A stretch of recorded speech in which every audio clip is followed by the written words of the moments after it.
मैं हूं अभिषेक मिश्रा और आज की इस वीडियो में हम लोग देखेंगे 10वीं क्लास की बायोलॉजी के दूसरे चैप्टर श्वसन को। श्वसन के पहले पार्ट को हमने कर लिया था। इस दूसरे पार्ट में हम लोग पढ़े थे जंतु। पहले पार्ट में हम लोगों ने पढ़ा था श्वसन कितने तरह का होता है और श्वसन कैसे होता है, श्वसन की क्या उपयोगिता है हमारे शरीर में। दूसरे चैप्टर में हम लोग देखेंगे जंतुओं में श्वसन कैसे होता है। तो पेड़ पौधों में श्वसन को हमने देख लिया था। पेड़ पौधों में श्वसन बहुत ही सरल प्रक्रिया है, क्योंकि पेड़ पौधों के समस्त अंगों में छोटे छोटे रंध्र पाए जाते हैं। उन्हीं रंध्रों की सहायता से वो लोग सांस लेते हैं। और हमने ये भी देखा था कि रात को हम लोग को पेड़ के नीचे नहीं सोना चाहिए। क्यों?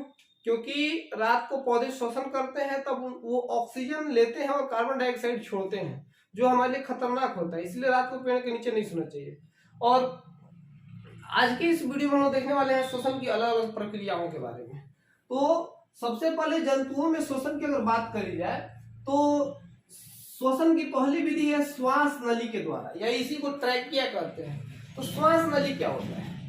तो कुछ जीव ऐसे हैं जैसे तिलचट्टा होता है, या फिर ग्रासोपर, यानी कि वो जो कहते हैं ना, एक कीड़ा होता है, उसको हिंदी में पता नहीं क्या नाम है, ग्रासोपर कहते हैं उसको।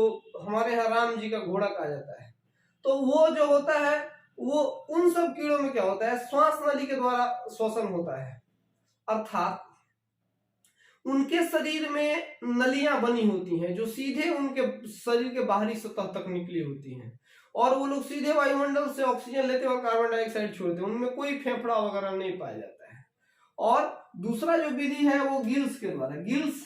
गिल्स क्या होता है?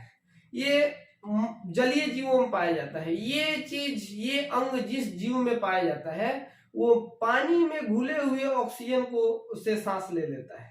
जैसे मछली को आप देखते होंगे, मछली पानी में रहती है, कैसे सांस लेती है? तो वो पानी में घुले हुए H2O, पानी में ऑक्सीजन होता है, आपको पता है।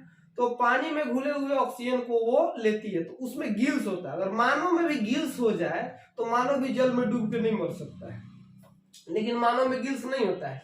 मानव में क्या होता है? फेफड़ा। तीसरा हमारा जो है फेफड़ा, इसको विस्तार से देखेंगे कि मतलब ये ज्यादातर जीवों में, जो जटिल जीव है उनमें फेफड़ा पाया जाता है। जैसे मानव में श्वसन को हम लोग को ज्यादा डिटेल्स में पढ़ना है और मुख्य रूप से यही पढ़ना है, क्योंकि परीक्षा में 5 नंबर का एक पूछा जाता है मानव में श्वसन। अब ये मानव मुख के द्वारा भी सांस ले सकता है और नासिका के द्वारा भी सांस ले सकता है, नाक और मुंह के द्वारा सांस ले सकता है। आप मेरे फिगर को नहीं देखेंगे, फिगर तो आप किताब में से अच्छा सा बना देंगे। ये जो बातें मैं समझा रहा हूँ उसको ठीक से समझिएगा। अगले 15 मिनट में हम लोग देखेंगे मतलब मानव में श्वसन कैसे कैसे होता है, इसी को हम लोग समझेंगे। तो नाक और मुंह के द्वारा मानव सांस लेता है, और ये होता है हमारा गले में श्वास नली। श्वास नली में ये जो आप देख रहे हैं सर, रिंग जैसा बना हुआ है, ये हाफ रिंग होता है। इसको कहते हैं उपास्थि वलय। उपास्थि क्यों?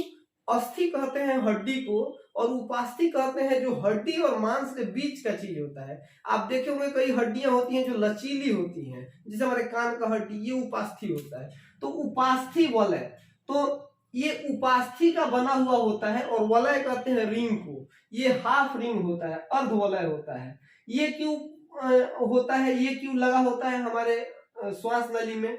क्योंकि हमारी श्वास नली जो होती है वो चमड़े की बनी होती है, और हवा निकलते समय, यानी कि श्वसन सांस जब हम छोड़ते हैं तो कार्बन डाइऑक्साइड निकलते समय वो पिचक न जाए, इसीलिए उसमें ये उपास्थि वलय लगा होता है, हाफ रिंग लगा होता है। तो इसको उपास्थि वलय कहते हैं। आप लिख लीजिएगा अपने से, उपास्थि वलय। और ये श्वास नली आगे चल के 2 भागों में बढ़ जाती है, और उसको हम लोग श्वसनी कहते हैं। और दोनों श्वसनियां फेफड़े में प्रवेश करती हैं, और हमारे फेफड़े में जाके ये श्वसनियां भी कई भागों में बढ़ जाती हैं। आप देखिए, दोनों श्वसनियां दोनों फेफड़े में प्रवेश कर गई।